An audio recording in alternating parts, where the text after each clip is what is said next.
Hey, sports history fans, this is Ariel Gonzalez from Wrestling with Heels On. Hey, when you go to a sporting event, you don't go there to be meek and mild, unless you live in Japan. You go there to get freaking wild. That means bringing some attitude to your amplitude.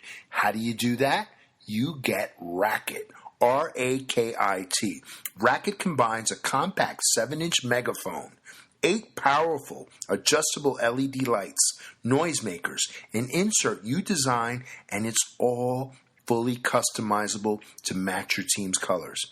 Now here's the coolest thing about this product. J.J. Abraham, the founder, was the ultimate cheer dad. He followed his daughter's cheer group around the country, and he saw parents struggling using all sorts of crazy contraptions to make some noise for their kids. And then he had an aha moment. He thought, wait, why not combine all of these doodads into an all-in-one compact device for the ultimate fan? JJ and his team worked 3 years on developing version after version after version until they finally landed on Racket, R-A-K-I-T, so you can make some noise and cheer and be a part of the action. So get out there and let's get loud. Bring a racket to your next game or competition to cheer on your favorite team or athlete. You can customize your racket with your own logos, drawings, and names. Get beads to match your team's colors. Flashing lights add to the excitement. Are you ready to make a racket? Be part of the game. Each racket pack comes with 1 racket megaphone, 1 lanyard to keep a hold of the thing, 2 scratch-resistant bead packs, 1 clear and 1 color of your choice, and a 10-pack of customizable self-adhesive inserts. Currently on sale, wait for it, $24.99. To pick up your racket today, head to myracket.com. That's myraket.com. Now get out there and make some noise.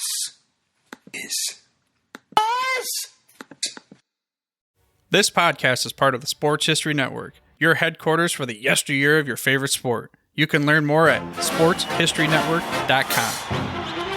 Now, live and direct from the press box at Old Comiskey Park, it's time for When Football Was Football. Let's join your host, Joe Ziemba, with another forgotten tale from Chicago's pro football history. Let's go! Thank you, and welcome to this special bonus episode of When Football Was Football here on the Sports History Network.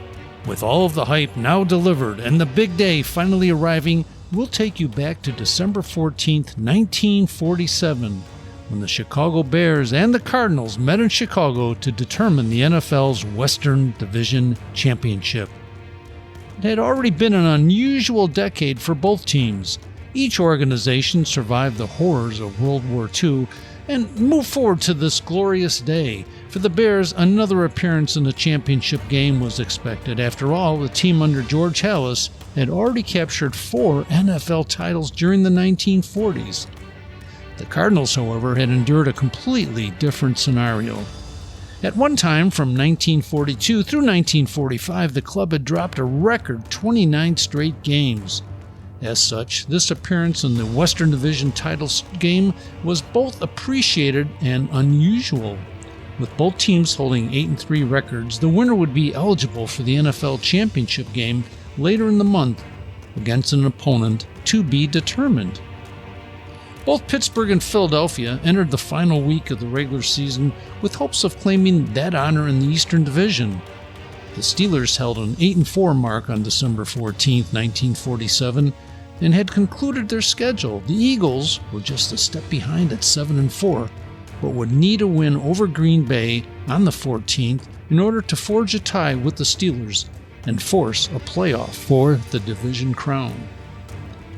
With the NFL Western Division title on the line, both the Bears and the Cardinals continued their pregame preparations for that upcoming contest 75 years ago today. By Saturday, December 13, 1947, both teams were confident in their game plans and their overall preparation for the battle to be held on the 14th at Wrigley Field in Chicago. With each club checking in with an 8-3 record, only the winner would move forward to the upcoming NFL Championship clash against the still undecided Eastern Division champ. While Pittsburgh maintained that slight edge in the East, there was nothing the idle Steelers could do on December 14th except await the final score of the Eagles-Packers outing. If the Packers won, the divisional race was all over. However, if Philadelphia grabbed the victory, there would be a playoff game with the Steelers on December 21st to determine the Eastern representative in the NFL title game. Frank O'Gara of the Philadelphia Inquirer hoped beyond hope that his Eagles might have the slightest chance to upend the invading Packers, he said.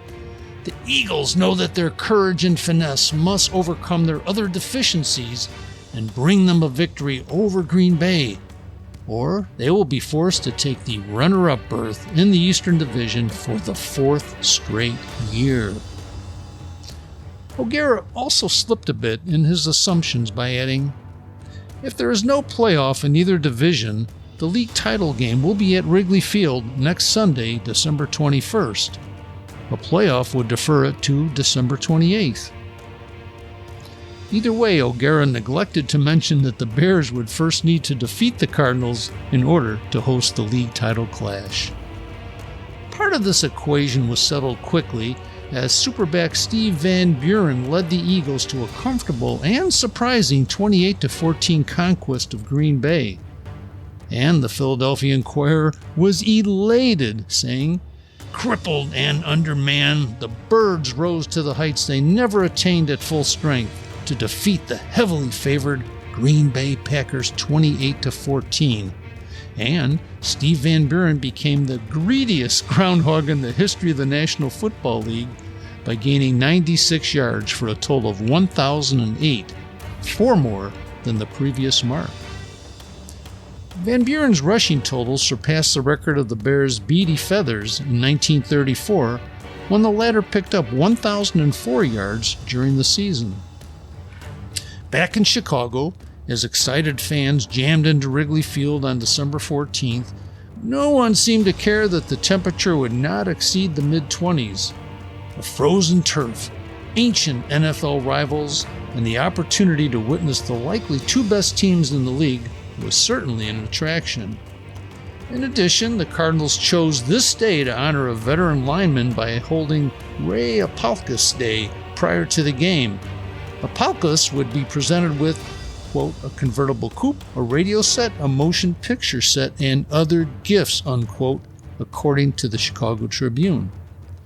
Fans who could not secure a ticket into Wrigley Field could listen to the game on either WIND or WJJD in Chicago, or watch the battle on WBKB if they were fortunate enough to have access to a television in 1947.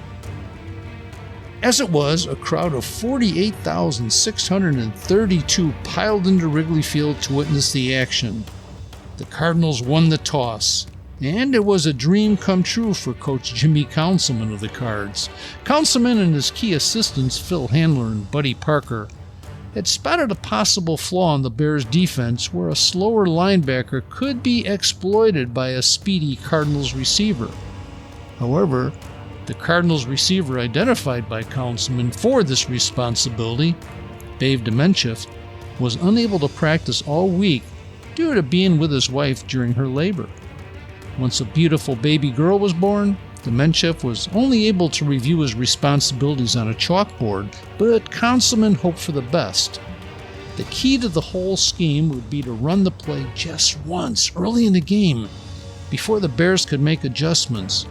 If run properly, which was never a given in the National Football League, the Cardinals just might be in the right place at the right time to grab a quick lead. Councilman said, "We did win the toss, and the Bears kicked over the goal line. The ball was brought out to the 20, and Paul Chrisman, the quarterback, called for the key play.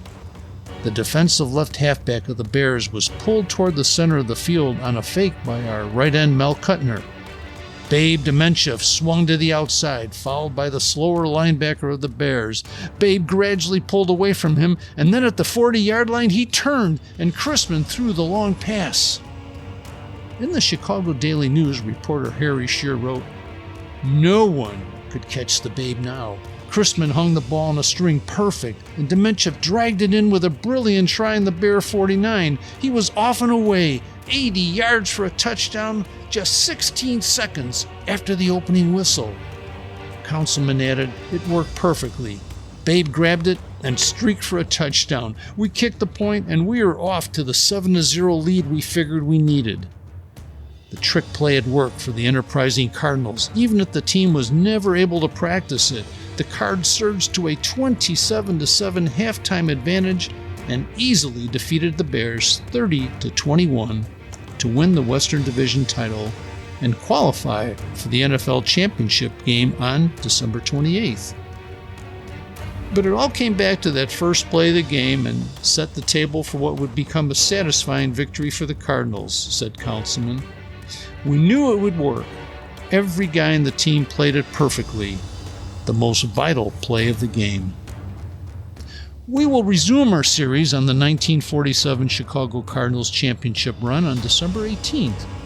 While the Cards were secure with their spot in the title match, they would need to begin preparations without knowing who their opponent might be. Thank you, as always, and please join us on December 18th for another bonus episode of When Football Was Football. This podcast is part of the Sports History Network, your headquarters for the yesteryear of your favorite sport. You can learn more at sportshistorynetwork.com.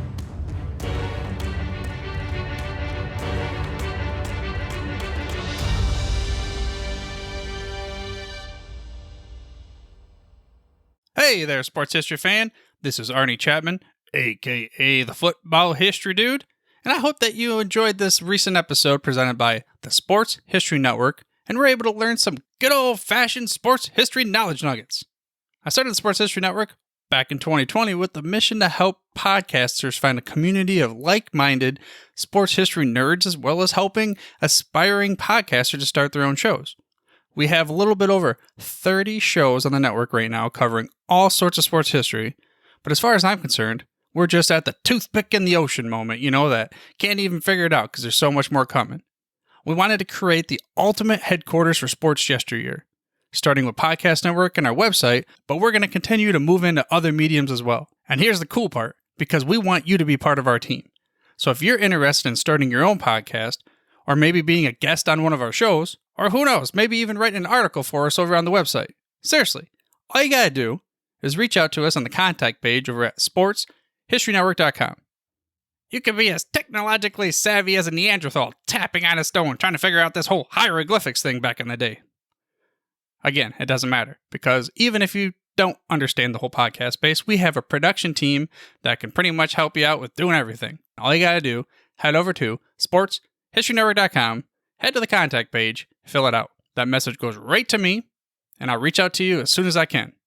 But for now, dude, I'm through if you're through.